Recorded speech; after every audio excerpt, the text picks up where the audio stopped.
Aujourd'hui, dans cette émission, parce qu'on le rappelait à l'entame de cette émission, alors la CRIEF, le procureur Ali Touré a-t-il décidé de défier la Cour suprême? C'est la grosse question que nous nous posons. Alors, Tierno, on a suivi cette actualité. Qu'est-ce qui se passe au niveau de cette CRIEF? Que la Cour rend un arrêt et que derrière, le procureur refuse de l'exécuter. C'est quand même la plus haute instance en tout cas du moment juridictionnelle.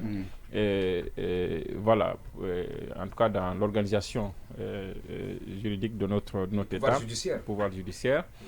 Et c'est étonnant qu'on apprenne que le procureur de la CRIEF se soit arrosé un super pouvoir lui permettant de refuser d'exécuter ou de faire exécuter une décision ou un arrêté de la Cour suprême. Mais vous savez, c'est quand même quelque chose qui vient confirmer une donne qui existe là.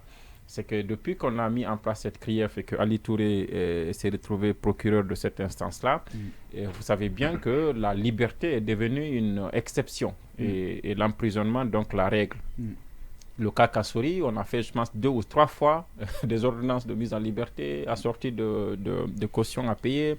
Le procureur s'est opposé. Et plusieurs autres cas. Et donc, la prison est devenue la règle. Donc, et c'est dommage, on ne le dit pas pour le flatter. Et en principe, ça devrait le gêner d'entendre ça, qu'il est à la base d'un principe qui fait que la liberté est devenue une exception et puis la prison est devenue la règle.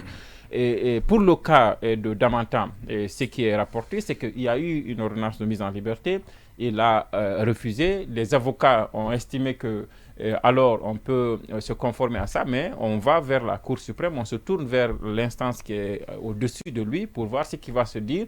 Et cette instance confirme la mise en liberté donc de M. Damantam. Et donc le procureur revient encore pour dire, moi procureur, je refuse. En tout cas, pour le moment, ce n'est que la version des avocats de maître de Damantam. On a quand même vu la copie de l'arrêté, de l'arrêt, mais aussi du courrier qu'ils ont adressé au ministre de la Justice. C'est-à-dire qu'ils ont adressé un courrier au ministre de la Justice pour demander au ministre de la Cour de la Justice d'intervenir pour faire entendre raison à son procureur, parce que le procureur relève quand même du ministre de la Justice. Vous savez, moi, c'est un espoir que je perds. Et vous savez, j'avais un espoir quand j'ai vu que Charles Wright, Bouillant Charles Wright aussi, qui était procureur général, qui ouvrait des dossiers de part et d'autre, qui a été nommé ministre, et même étant ministre, qui continue à être le procureur, qui annonce des procès, qui annonce des trucs, et tout cela. Et je me suis dit que c'est quand même grave. Mais après, j'ai eu une sorte d'espoir, parce que je me suis dit que si Charles Wright influence les procureurs, ou alors il parvient à influencer les juges pour faire condamner des gens, on a un espoir, parce qu'au niveau de la Cour suprême, ce n'est pas n'importe qui est à la Cour suprême.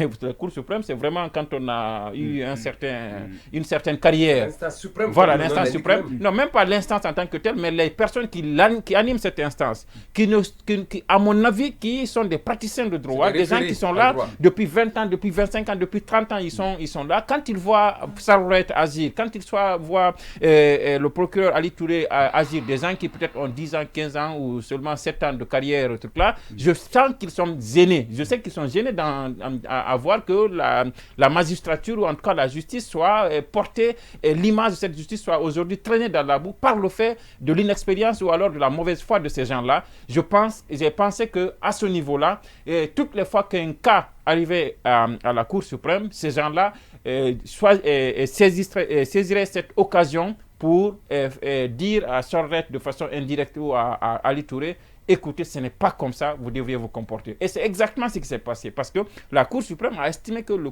procureur n'avait pas raison. Mais entendre que la Cour suprême peut prendre un arrêté et que la CRIEF, le procureur spécial près de la CRIEF, refuse qu'on exécute cela, ça me rappelle un peu le temps d'Alpha Condé, où avec l'ancien Dadis ou la mort, comment il s'appelle, Moussa Keita, qui avait bénéficié quand même à un moment donné d'une ordonnance, je pense, de mise en liberté. Et je pense qu'il avait même gagné jusqu'au niveau de la Cour suprême. Mais on dit non. C'est-à-dire que vous gagnez, vous partez jusqu'à la Cour suprême, vous gagnez, mais on dit non, on n'exécute pas. Donc, c'est quand même dommage. Moi, c'est un espoir que je perds. Pour moi, je pensais que Charlotte pouvait continuer dans ses agissements, le procureur Ali Touré pouvait continuer, mais que les gens qui sont condamnés et qui estiment qu'ils ont raison pouvaient continuer à faire confiance à la justice, arriver à la Cour suprême et qu'à ce niveau-là, le droit serait dit. Je n'avais plus confiance à aucun tribunal, je n'avais plus confiance à la CRIEF, tant que c'est Charlotte et Ali Touré qui doivent avoir leur mot à dire dans ce sens-là. Mais je me disais quand même que quand ça arrive à la Cour suprême,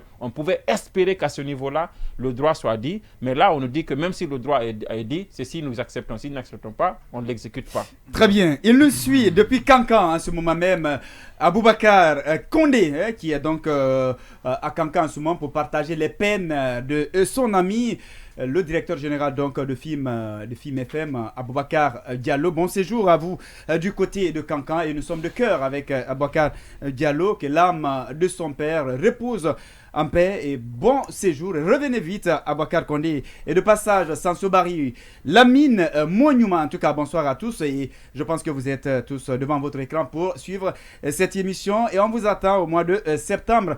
Alors, Diallo, juridiquement, est-ce que c'est possible? Est-ce qu'on peut expliquer? Est-ce que le procureur est devenu plus puissant, comme nous pose cette question ici Ibekam, il dit à l'allure où vont les choses, le procureur de la CRIEF, Ali Touré, serait-il plus puissant que le président, donc que la Cour suprême? Bon, moi, je ne sais pas s'il est le plus puissant, mais en principe, si on parle de droit, cela n'est pas possible. Et donc, étant donné que nous sommes en train de défendre des positions juridiques, ce qu'il est en train de faire n'est pas légitime. Mais pour m'expliquer un peu de façon classique, pour que les gens comprennent, pour que nos téléspectateurs comprennent, dans un procès classique, dans un procès pénal classique, vous allez commencer par un tribunal de première instance. Si par hasard le dossier est confié à un cabinet d'instruction, si vous n'êtes pas d'accord, les premières voies de recours, puisque les voies de recours, c'est quand vous n'êtes pas d'accord, vous les portez auprès de la Cour d'appel.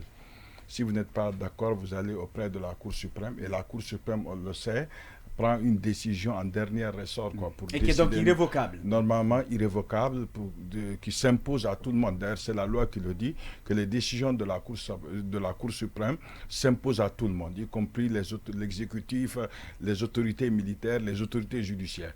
Là, on ne comprend pas pourquoi Ali Touré. Maintenant, ce qui va faire un peu, c'est la façon spécifique dont fonctionne la CRIEF. La CRIEF, déjà, a deux systèmes d'organes qui tournent à l'intérieur même de la Cour.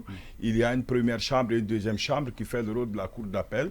Et donc, finalement, si nous apprécions très logiquement les choses, c'est comme si, à un certain niveau, que les justiciables ne sont pas assez garantis et que ces justiciables ne puissent pas bénéficier de toutes les garanties. Mais cependant, lorsque nous allons devant la Cour suprême et qu'il y a un arrêt de la Cour suprême, moi, je ne sais pas. Et maintenant, là, je ne sais pas quelle est la raison. Il n'y a pas d'explication que le procureur spécial ne puisse pas l'exécuter.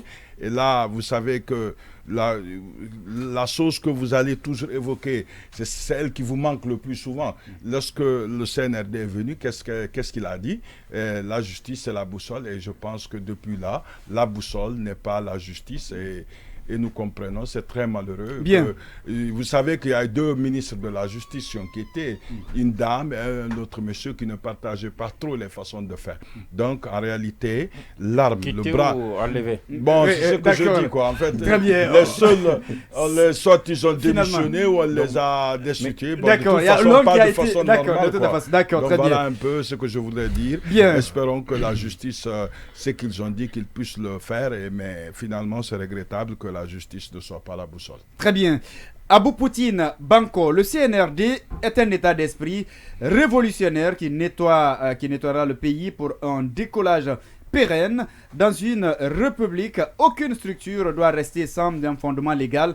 Pourquoi ces partis politiques ont peur d'exercer donc leurs droits à travers les structures légalement constituées? C'est donc de la part de Abou Poutine. Ils sont nombreux donc à vouloir nous laisser des messages. Bonsoir ORM, je salue le courage du ministre Mori Condé. Lorsqu'une structure a la vocation ethnique régionaliste dans un but de détruire la nation, on doit une structure, on doit la dissoudre. Voilà, il n'y a pas de problème.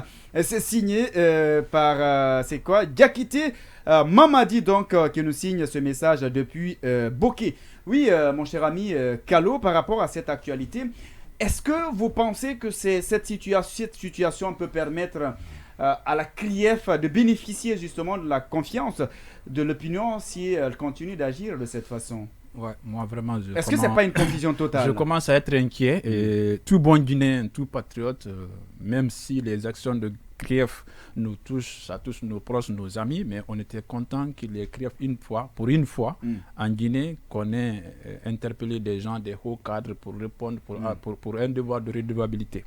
Mais malheureusement, les choses, de la façon dont on est en train d'observer les choses, je crois que c'est assez inquiétant. C'est absurde, je ne suis pas juriste, c'est pourquoi moi je n'aime pas faire le droit, parce que le droit, chacun interprète la loi de sa façon. C'est un peu compliqué. Donc, on a des juristes très talentueux dans ce studio qui nous permettent quand même de comprendre certaines confusions. Mais là, je ne comprends pas. Moi, en tant que citoyen, dans mon entendement, la Cour suprême, et rien que le mot suprême, l'orthographe suprême, suffit pour comprendre que c'est la juridiction plafond dans un pays. C'est-à-dire que sa décision est incontestable. Et on nous a fait comprendre cela après la publication des résultats des élections. Mais je ne comprends pas sur quelle base, avec quelle prérogative monsieur le procureur de la CRIEF peut se soustraire à cette règle. Ça, je ne comprends pas du tout. Moi, je dis ça commence à m'inquiéter. Au-delà de ça, les actions de CRIEF commencent à être interprétées comme étant des actions qui ciblent des gens dans le but de les mettre hors jeu. Et donc, je crois que ce n'est pas une bonne chose. Je crois que ce n'est pas tard. C'est à la CRIEF de nous faire comprendre ou bien de revenir, nous rassurer que c'est un instrument pour pouvoir donner un coup de main à la justice pour impulser une dynamique de lutte contre l'impunité dans le pays, mais aussi d'assainir les finances publiques. D'accord, très bien, oui, Yacine. Alors, moi, qu'est-ce que vous voulez? Je n'ai pas envie de parler parce que je trouve qu'il y a plus important. Est-ce que le micro, voilà, est-ce que le micro, il est... Oui, allez-y, est-ce qu'il est ouvert? Allez-y. Je disais...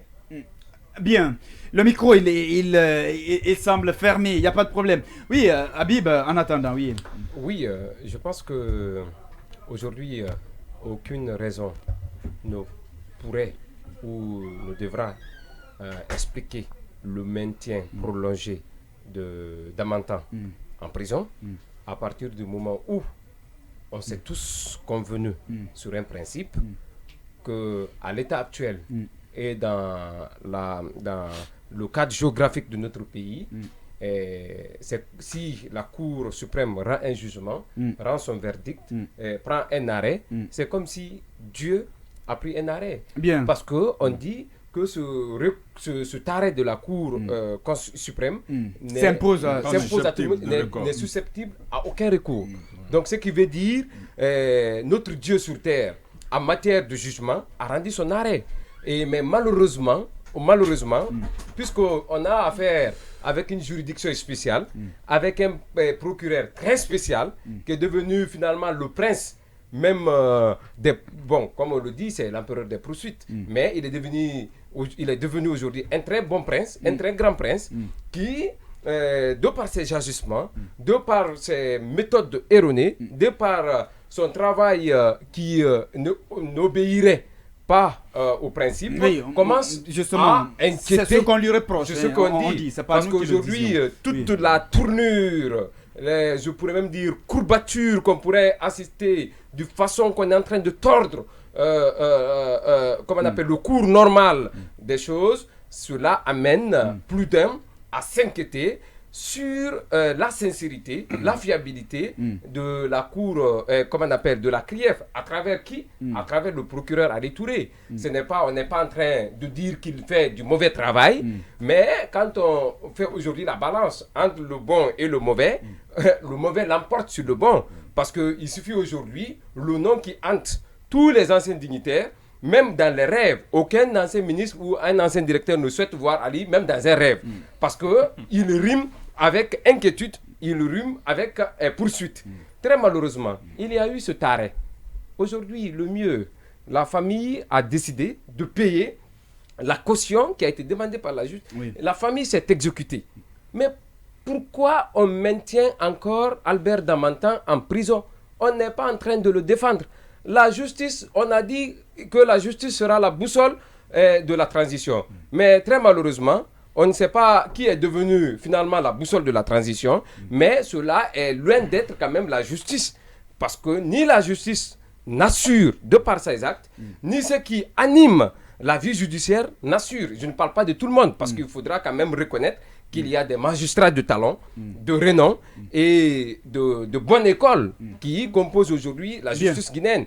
Donc notre souhait, on ne demande pas à Ali d'être quand même très accommodant ou de vouloir à tout prix plaire à Mamadi, mais ce qu'il doit comprendre, on a connu le procureur qui était à l'époque de Alpha, le procureur qu'on avait envoyé du côté de Cancan, Fernandez. On a connu un puissant Fernandez, on a connu Sidi Souleymane Ndiaye, on a connu des procureurs qui étaient réputés de par leur gel, mais finalement aujourd'hui, qui ne sont connus et qui ne sont reconnus que dans la grande poubelle de l'histoire.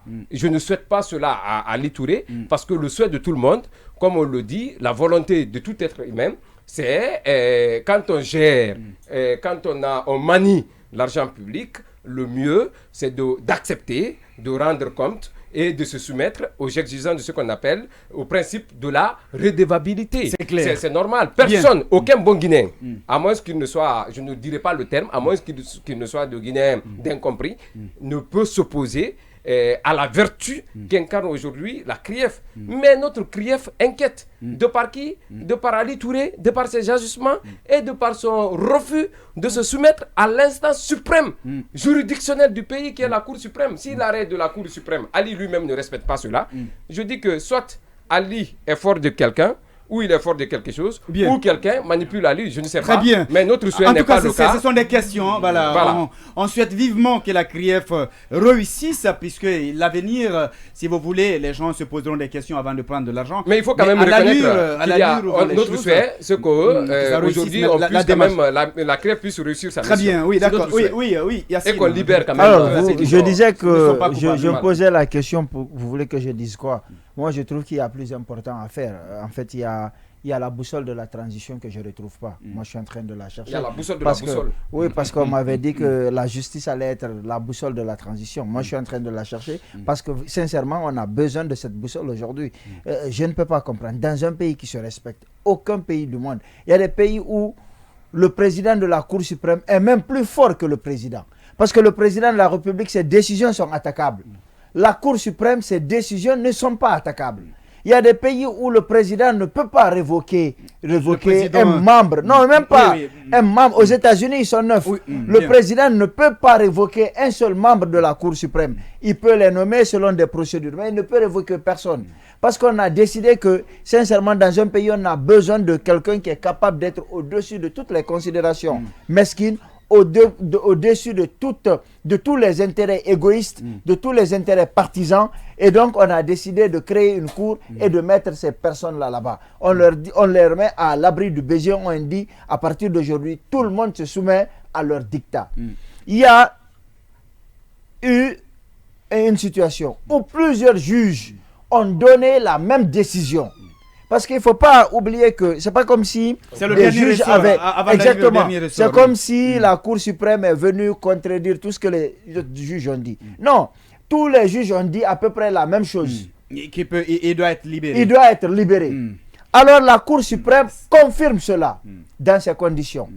Je me pose juste une question. Ceux qui refusent de rentrer et de répondre à la CRIEF, oui ou non, ils ont raison? C'est une question. C'est ça la question. Oui ou non, ils ont raison. Quelle crédibilité la CRIEF va avoir désormais avec les autres personnes? Parce qu'on sait que on dira quoi? La CRIEF évoque les lois, mais lorsqu'elle est déboutée, elle n'accepte pas. Parce que je me demande quel est le principe juridique sur lequel Ali Touré se fonde pour dire à partir d'aujourd'hui, c'est que la Cour suprême a décidé, parce que c'est la juridiction suprême. Aucune autre, mis à part Dieu sur terre, lorsque le juge de la Cour suprême, en tout cas en République de Guinée, sur la terre africaine de Guinée, lorsque le juge de la Cour suprême a décidé, le président de la Cour suprême a décidé, c'est fini, c'est sans appel. Je ne sais pas sur la base de quoi Ali Touré est en train de refuser. C'est pourquoi je termine encore. Je rappelle ça.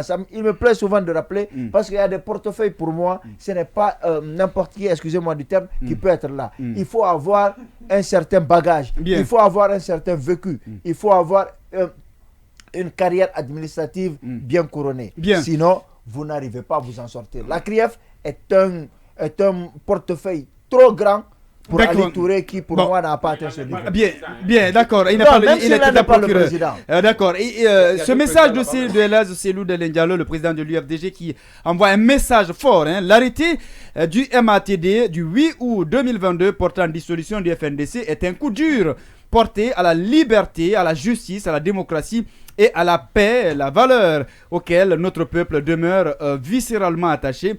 Il l'a d'ailleurs montré à plusieurs reprises en répondant massivement au mot d'ordre du FNDC qui s'est illustré dans le combat théorique que mènent les Guinéens depuis si longtemps pour les reconquérir. Je condamne cet acte arbitraire des autorités qui continuent à privilégier la force au détriment du droit et exprime ma solidarité au FNDC et ses braves dirigeants. Cette décision incompréhensible ne manquera pas malheureusement d'accroître les tensions qui règnent en Guinée et d'éloigner les chances d'un retour au calme et à la sérénité indispensable à l'ouverture d'un dialogue fécond, à la restauration de la confiance et de la paix dans notre pays. C'est signé Elhadji Cellou Dalein Diallo, président de l'UFDG. Notre invité est avec nous dans ce studio. Lui, c'est bien sûr Monsieur Sori.